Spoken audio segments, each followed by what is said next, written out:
যারা নতুন খামারি আছেন তাদের জন্য আজকের এই ভিডিওটি খুবই একটি গুরুত্বপূর্ণ ভিডিও।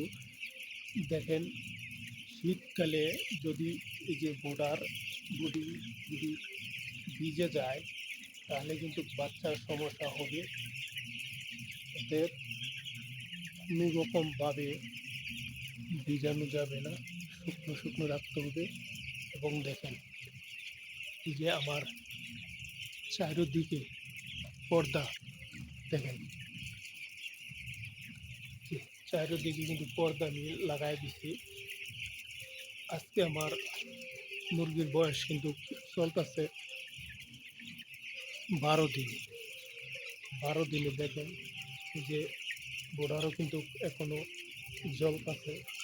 বাচ্চা কিছু তাপ চাচ্ছে, ভিতরে গরম রাখা খুবই জরুরি। এবং পুরো পর্দা আমি ফার্মের লাগাই দিচ্ছি।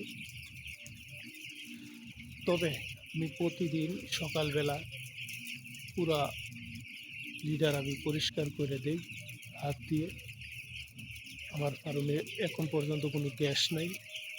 যদি গ্যাস হয়ে যায় তাহলে কিন্তু মুরগির পেটে পানি চলে আসবে।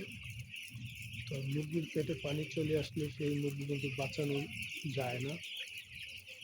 তাই যারা নতুন খামারি আছেন খুব সাবধানে মুরগি পালন করবেন, তা না হলে অনেক সমস্যার মধ্যে পড়বেন।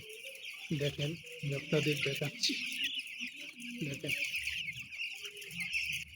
এই যে গোটা দেড় হাত উপরে আমি দিয়ে দিছি। কারণ দেড় হাত উপরে দিচ্ছি। 200 ওয়াটের 2টা বাতি জ্বলতেছে, 100 ওয়াটের 2টা বাতি জ্বলতেছে। তো 2টা বোর্ডারের মধ্যে জ্বলতেছে 400-800 ওয়াট আর 200 ওয়াট। 100 ওয়াটের 4টা, মোট চলতেছে 1200 ওয়াট। আর চলতেছে একটা, 2টা, 3টা, 4টায় চলতেছে 800 ওয়াট। মোট 2000 ওয়াটের বাতি আমার এই ফার্মে বর্তমান চলতেছে। কারণ শীতকাল, অনেক সাবধানে আমাদের মুরগি পালন করতে হবে।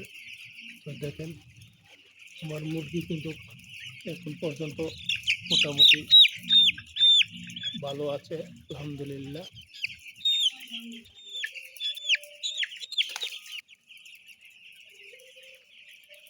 তো যারা নতুন আছেন তারা আমার এই ভিডিওটি সম্পূর্ণ দেখবেন।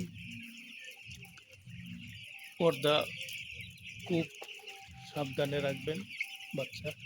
যারা নতুন আছেন আমার ভিডিওটি দেখবেন, লাইক কমেন্ট শেয়ার করবেন। নতুন নতুন ভিডিও পেতে আমার চ্যানেলটি সাবস্ক্রাইব করে পাশে থাকবেন। সকলকে অসংখ্য ধন্যবাদ।